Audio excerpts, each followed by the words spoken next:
número 9, a partir do verso de número 57. Lucas 9, a partir do 57.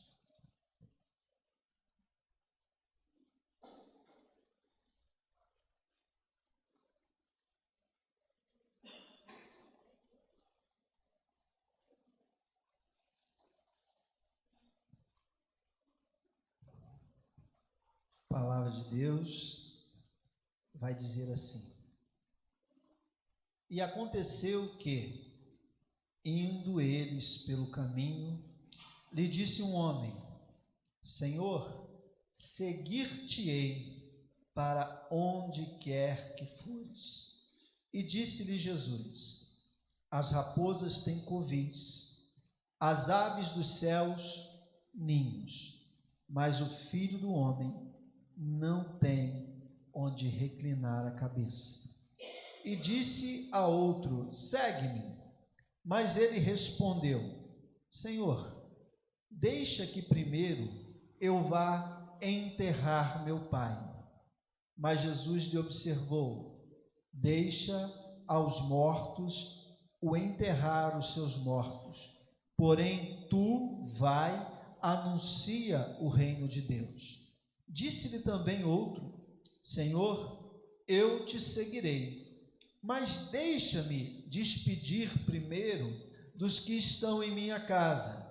E Jesus lhe disse: ninguém que lança a mão do arado e olha para trás é apto para o reino de Deus. Novamente o verso de número 62, disse-lhes, e Jesus lhe disse: ninguém que lança mão do arado e olha para trás é apto para o reino de Deus. Senhor, fala conosco verdades que precisamos ouvir e que nos impeçam de cair, Pai.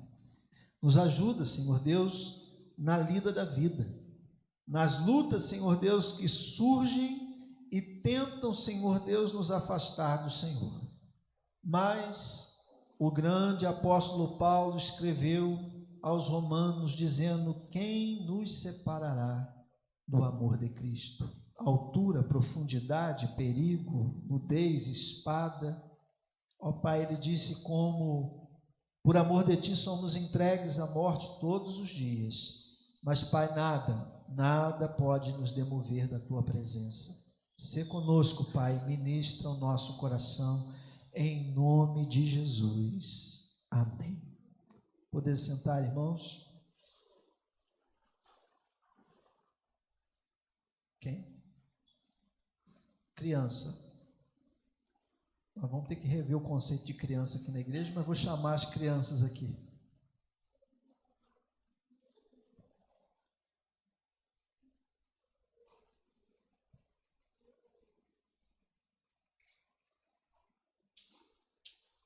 Vamos orar? Amém? Senhor Deus, abençoa cada um dos queridos, Pai, suas respectivas famílias, seus lares. Abençoa-os, Pai, e que eles cresçam, Senhor Deus, desejosos de seguir ao Senhor e caminhar na Tua presença, em nome de Jesus. Amém. Deus abençoe.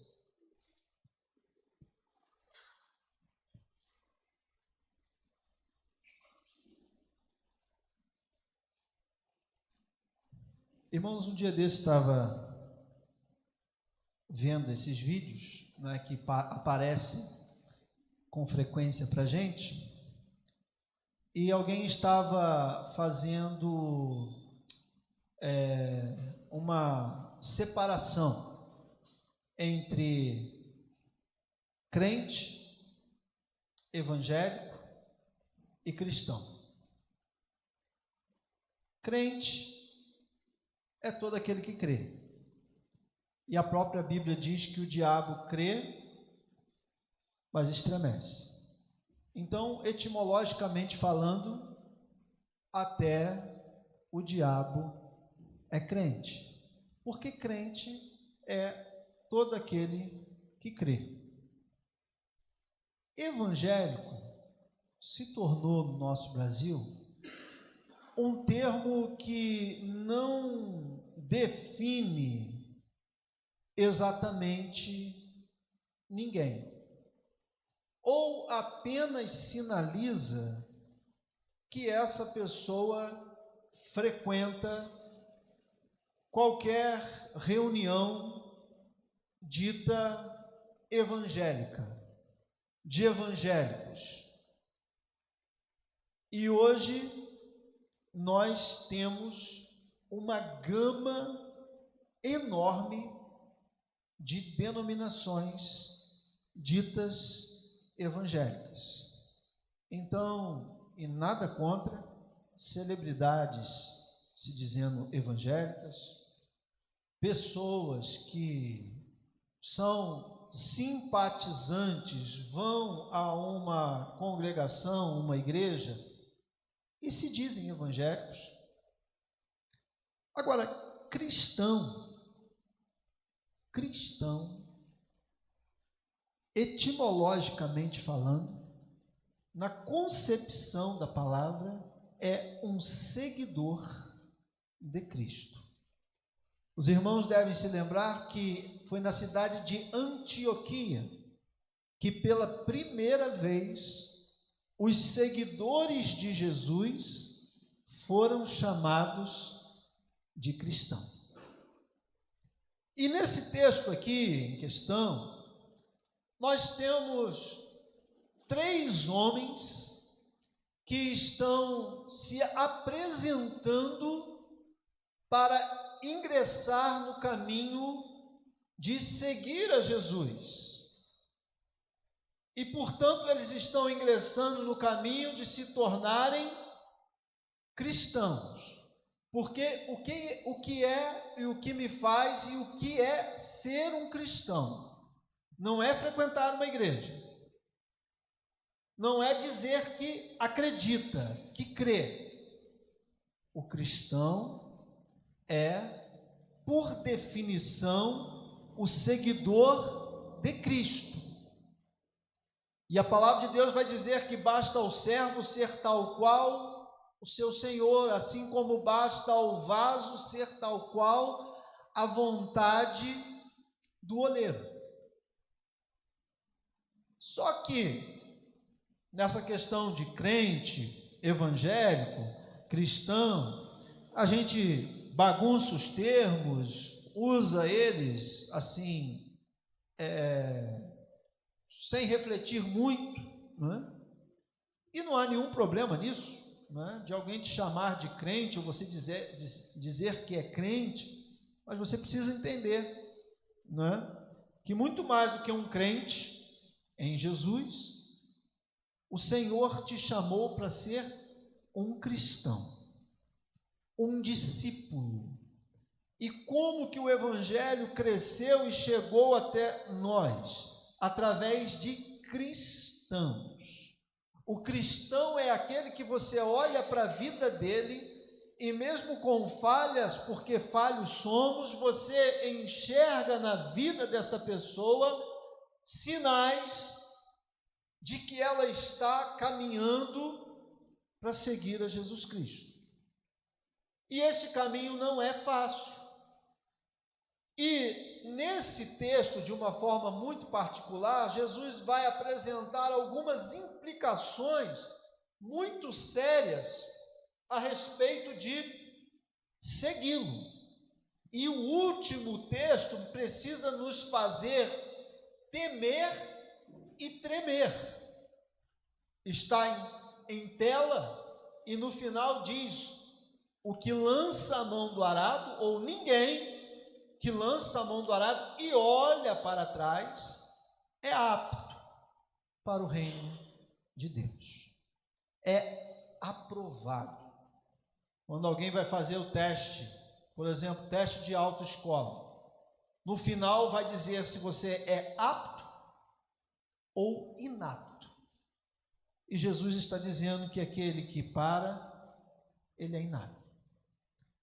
Certa vez um homem, ele comprou uma passagem, porque ele iria viajar de navio e ele ia partir para uma terra e falaram para ele que essa terra era de novas oportunidades.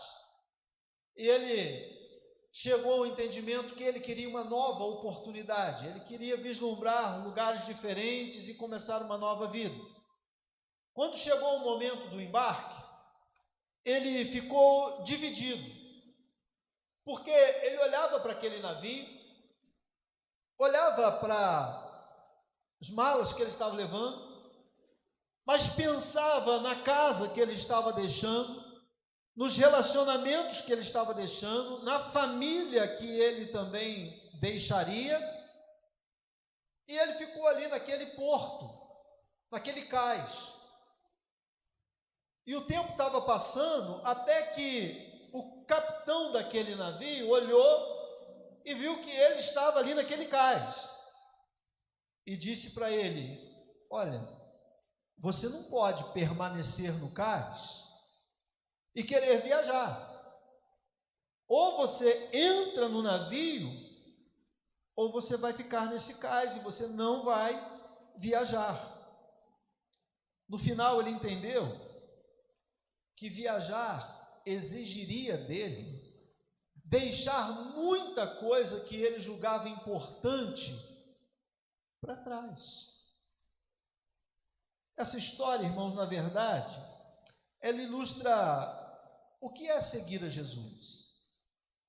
Porque muitos querem as promessas do reino, as benesses do reino, mas sem deixar o cais do conforto, sem abrir mão de nada. E esse é o grande problema. No texto, Jesus encontra três homens interessados em segui-lo, e em cada conversa ele revela o custo e o verdadeiro significado de se tornar um discípulo. Seguir a Jesus não é apenas, irmãos, admirar os seus passos. Seguir a Jesus é ter coragem de caminhar atrás dele e por onde ele mostrar o caminho.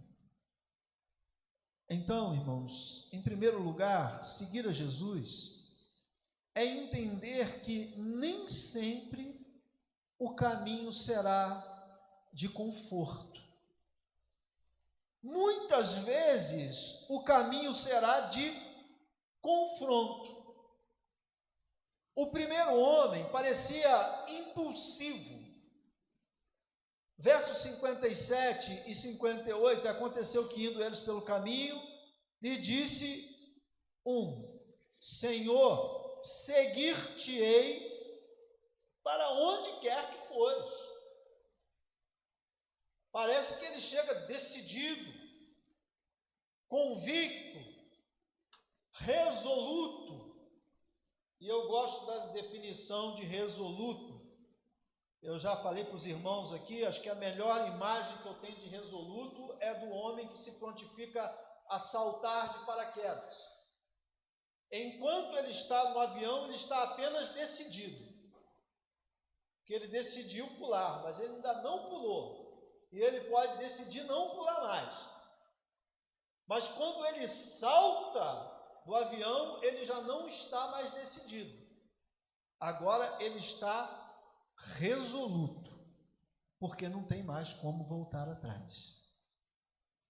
E o hino do nosso cantor cristão, salvo engano, 456, diz: resolutos avançai, trabalhando para o Senhor, o estandarte levantai, espalhando o seu amor. Mas esse homem que é impulsivo, que diz com veemência, seguir-te-ei para onde quer que fores, Jesus responde mostrando para ele a realidade do caminho. Jesus não aproveita a empolgação daquele homem, porque muitas vezes nós queremos aproveitar a empolgação de alguém, para que a coisa seja feita, seja realizada, e muitos agem na base da empolgação. Só que Jesus apresenta para ele o custo. Verso 58, disse-lhe Jesus: as raposas têm covis, as aves do céu ninhos, mas o Filho do Homem não tem onde reclinar a cabeça. Jesus está dizendo para esse homem, em outras palavras: você quer me seguir? Então entenda que haverá renúncia. Você quer me seguir? Então entenda que haverá sacrifícios. Você quer me seguir? Então entenda que nem tudo vai ser um mar de rosas. Hoje muitos irmãos querem esse evangelho confortável. Um evangelho sem cruz, um evangelho sem renúncia, um evangelho sem compromisso, porque, irmãos, eu não estou falando só da nossa realidade não, tá? Mas a maioria das igrejas, e eu tenho andado bastante, conversado com muitos pastores, tem uma grande massa de pessoas na igreja que vem o dia que quer, a hora que quer, quando quer, sem o maior compromisso. Irmãos, eu já falei sobre isso. Pense na tua atuação como cristão e imagine se as portas da igreja estariam abertas ou fechadas. É sério pensar sobre isso. Então muitos estão assim, mas seguir a Jesus envolve muitas vezes abrir mão do conforto. Sabe, chegar em casa, irmãos, e a pandemia, ela fez com que isso se reverberasse ainda mais. É confortável lá. E o lar nunca foi tão confortável como é nos nossos dias, porque hoje, irmãos, a gente não precisa sair de casa para nada se não quiser. Compra, entregam na porta. Remédio, entregam na porta. O que você quiser e pensar, entregam na porta. Quero comprar uma geladeira, te entregam na porta. Você escolhe pelo aparelhinho. E muitos irmãos estão cedendo a essa tentação do conforto de ficar dentro de casa. Mas a minha vida dentro de casa não vai impactar a vida de ninguém. Muito pouco ou nada eu vou somar o reino. Eu paro de ver a realidade do mundo e a necessidade das pessoas, porque me enclausuro. Um soldado, quando vai para a guerra, irmãos, e quando ele se alista, ele não pode escolher o conforto. Ele precisa escolher ser fiel à missão. E o que a missão pedir? Segundo, irmãos, seguir a Jesus é colocar o chamado acima das nossas desculpas. Eu me lembro que quando criança e estava com preguiça de fazer alguma coisa e começava a querer ponderar com meu pai tinha uma frase preparada para esses momentos. Ele dizia o seguinte: meu filho, quem quer desculpa pede para o diabo, porque ele tem para dar. Olha o verso de número 59 e 60. E disse a outro: segue-me. Mas ele respondeu: Senhor, deixa que primeiro eu vá enterrar o meu pai. E a gente olha para isso aqui, irmãos, e acha um motivo muito justo. muito nobre, muito plausível. Se fosse eu, ao invés de Jesus falando, o meu nome seria achincalhado pela maioria das pessoas. Que falta de respeito é essa? Ele pede para enterrar o pai e ele vem com esse discurso, porque olha o discurso de Jesus, parece sem compaixão por aquele que está falando. Mas Jesus lhe observou: deixa os mortos enterrar os seus mortos, porém tu vai, anuncia o reino de Deus. O problema desse homem, irmãos, não era a questão da honra ao Pai, como o problema de muitos de nós, é o nosso problema de prioridade. O que nós colocamos com prioridade? Faça chuva, faça sol, quem pega amanhã 6, 7, 8 horas da manhã estará lá. Faça chuva, faça sol, quem estuda 7 horas, meio-dia, estará lá.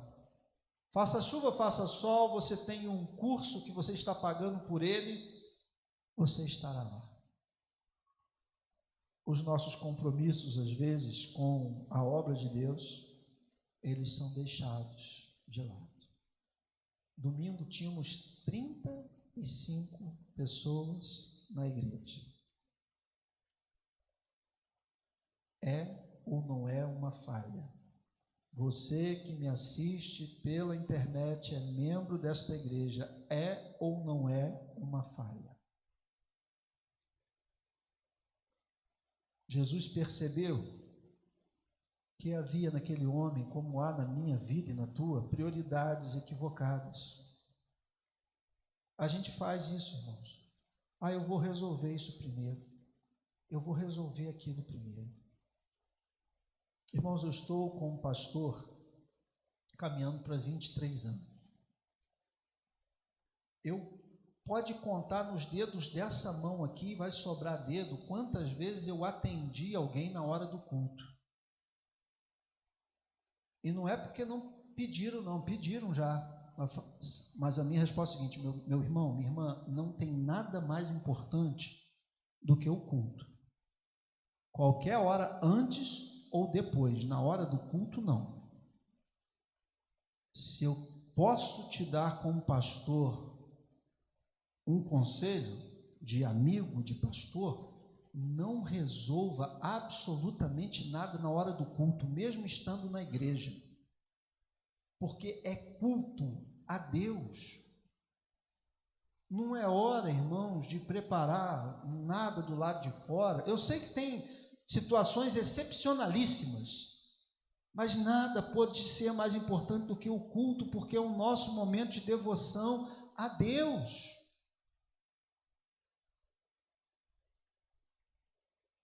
Então, algumas pessoas, eu vou resolver isso, eu vou conquistar alguma coisa, eu vou esperar essa fase passar. Quando uma casa começa a incendiar, você não diz assim: não, vou trocar de roupa, porque eu não estou com roupa adequada para ir lá apagar aquele incêndio, eu vou trocar a roupa aqui e vou lá. O que você faz? Você corre do jeito que você tiver para apagar o incêndio, porque aquilo é importante demais, é prioridade. Irmãos, as coisas do nosso Senhor precisam ser prioridade na nossa vida. Existem coisas urgentes demais para serem adiadas. Todas as vezes, irmãos, que Jesus não é a prioridade, alguma coisa já tomou o lugar dele. Sem que eu perceba, sem que você perceba. Terceiro, seguir a Jesus é entender que o reino exige decisão imediata. Olha o verso de número 60. Mas Jesus lhe observou: deixa os mortos enterrar os seus mortos, porém tu vai, anuncia o reino de Deus. Jesus mostra que o chamado não pode ser constantemente adiado. Não podemos deixar para depois, irmãos, a minha entrega de vida. Não podemos deixar para depois as decisões importantes, o meu compromisso. Aqueles que ainda não tomaram a decisão do batismo,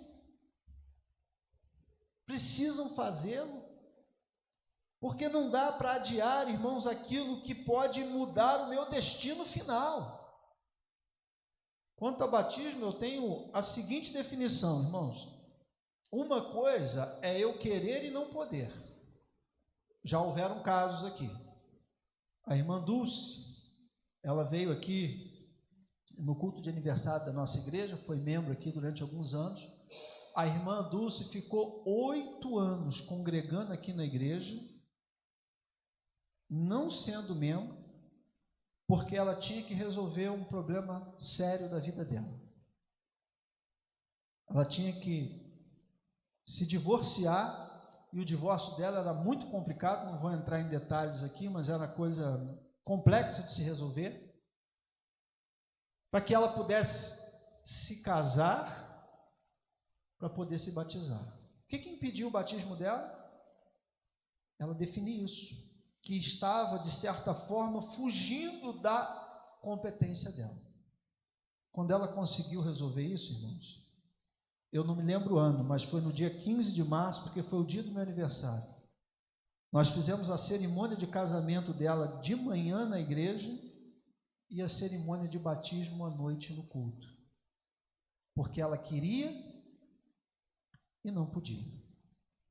Agora, eu não entendo quem pode e não quer. Eu não entendo. Eu não entendo. Jesus, irmãos, ele mostra que a entrega, ela precisa ser feita. O reino de Deus não é um reino de indecisos.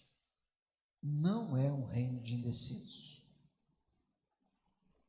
Um agricultor, ele não pode esperar o tempo que ele deseja para plantar a semente que ele precisa plantar, porque tem o tempo.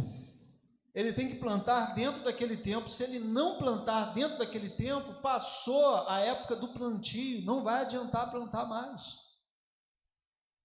Então não é a hora que a gente quer ou a hora que a gente resolve. E no 259, o nosso cantor cristão diz: amanhã pode ser muito tarde. Seguir a Jesus, irmãos, é romper com o que nos prende ao passado. Verso 61 diz assim: disse também outro: Senhor, seguir-te-ei, eu te seguirei, mas deixa-me despedir primeiro dos que estão em minha casa. O problema, irmãos, não era despedir-se, era não conseguir romper emocionalmente com o seu passado. Muitos querem seguir a Jesus sem deixar nada, sem abandonar nada, sem mudar nada. Relacionamentos, às vezes, irmãos, precisam ser deixados de lado. Práticas e hábitos precisam ser deixados de lado. E mudar é difícil, mas muitas vezes é necessário. Se eu for querer atravessar um rio, enquanto eu não sair da margem dele, eu não chego do outro lado, na outra margem. Então eu tenho que desapegar da margem de cá para poder chegar na outra, do lado de lá. Seguir a Jesus, irmãos, é manter os olhos no futuro e não olhar para trás. Jesus está falando, irmãos, sobre perseverança. Verso de número 62. Ninguém que lança a mão do arado e olha para trás é apto para o reino de Deus. Quem decide seguir Jesus não pode, irmãos, transformar o passado em morada. Seguir a Jesus implica em olhar para frente, para o alvo, para o prêmio da soberana vocação em Cristo Jesus, o nosso Senhor. Mas, em último lugar, irmãos, seguir a Jesus e descobrir que vale a pena abrir mão do que precisar abrir mão, porque vai valer a pena. Vai valer a pena. Seguir a Jesus traz paz ao coração, traz propósito para a existência. Seguir a Jesus, irmãos, traz transformação, traz salvação e, sobre todas as coisas, traz vida eterna. Tudo o que deixarmos por Jesus é ínfimo, pequeno, comparado ao que encontramos nele, em Jesus. Você não vai encontrar uma pessoa que de coração, de verdade, se entregou a Jesus, arrependido de tê-lo feito, porque Jesus continua dizendo para mim e para você. Qual foi a pergunta de Jesus para os dois homens seguintes? O primeiro foi impulsivo, o primeiro se apresentou. Mas os outros dois, Jesus disse: vem e segue-me. Jesus continua dizendo, irmãos, para mim e para você: vem e segue. Agora precisamos fazer um arrazoado pessoal muito sincero mesmo. Tenha você 2, 3, 5, 10, 20, 30, 40 anos de cristão. Nós precisamos parar e fazer um arrazoado e perguntar: o que tem me impedido de seguir a Jesus? Qual o empecilho que eu tenho colocado? Qual a desculpa que eu tenho dado? Eu não posso responder isso por você. Você não pode responder por mim. Eu tenho que ser sincero para com meu Deus e você sincero para com teu Deus. Porque, queridos, o verdadeiro discípulo de Jesus não é aquele que escuta, mas é aquele que escuta e que segue. Então, eu quero te convidar a falar com Deus nesse momento e fazer a tua oração ao Senhor. Senhor, será que eu tenho negligenciado em te seguir? Será que eu tenho dado desculpas, Pai, que não vão me sustentar diante do grande tribunal divino? Senhor, me ajuda, Pai, me ajuda. Faça a tua oração ao Senhor. O hino de número 217 do nosso cantor cristão, ele diz assim: escuta a voz do bom Jesus, segue-me, vem, segue-me, guiar-te-ei a eterna luz, segue-me, vem, segue-me, por ti eu toda a lei cumpri, por ti o amargo fel bebi, por ti a morte já sofri, segue-me, vem, segue-me, liberto dos pecados teus, segue-me, vem, segue-me, guiar-te-ei aos altos céus, segue-me, vem, segue-me. Oh, quantas vezes te chamei, e tu quebraste a minha lei, mais fiador teu eu fiquei. Segue-me, vem, segue-me. Em mim tu podes descansar. Segue-me, vem, segue-me. Vem teus cuidados me entregar. Segue-me, vem, segue-me. Eu sou teu Deus, teu Salvador. Eu te amo muito, ó pecador. Ó, deixa todo o teu temor. Segue-me, vem, segue-me.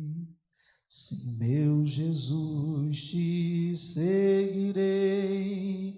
Seguirei, sim, seguirei. Por ti eu tudo deixarei. Deixarei, sim, deixarei. Muito débil sou e sem valor. Sem ti não posso andar, Senhor. Mas enche-me do teu vigor. Seguirei, sim, seguirei. Fale com Deus agora. Queridos, nós temos uma tendência muito grande em querer esquecer a mensagem e querer sufocar o mensageiro. Eu sei que com uma palavra dessa, mexe com a gente, e nós ficamos numa encruzilhada. Ou eu acato a mensagem, ou eu rejeito o mensageiro. Na história de Israel, por várias vezes o povo de Israel quis matar o mensageiro para não aceitar a mensagem. O que eu vou fazer?